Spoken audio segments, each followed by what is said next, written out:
បាទបងប្អូនបាទថ្ងៃនេះទី8ខែ5 2025បងប្អូនបាទនៅក្នុងវត្តសិទ្ធិហើយខ្ញុំមកដកប្លង់ដីទេបងប្អូនបាទគេបានចេញប្លង់ដីបានរឹងអញ្ចឹងណាបងប្អូនបាទហើយក៏ឃើញផ្កាលោកដាំនៅតាមសួនហ្នឹងស្រស់ស្អាតពេកក៏ថតចែកជូនបងប្អូនទស្សនាកម្សាន្តអារម្មណ៍ក្រោយពីការនឿយហត់អញ្ចឹងណាបងប្អូនបាទបងប្អូនភ្លេចអើយមកទៅឡើងឃើញshare ឡើងឃើញ comment អើយបងប្អូនបាទជួយម្នាក់ម្ដាយមួយជើងបងប្អូនបាទដើម្បីមាន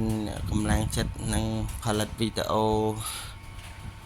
ល្អបែបស្រស់ស្អាតអញ្ចឹងបងប្អូនបាទគាត់ទស្សនាពេល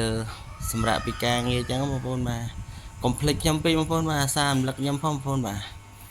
ហើយក៏អរគុណច្រើនបងប្អូនកន្លងមកដែលបានជួយ like ជួយ share អញ្ចឹងបងប្អូនបាទអរគុណធំហើយកុំភ្លេច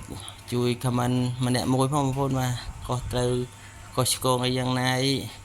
អធិស្ឋានតាមហ្នឹងបងប្អូនបាទវីដេអូយើងធ្វើបែបកំសាន្តអារម្មណ៍អញ្ចឹងបងប្អូនបាទ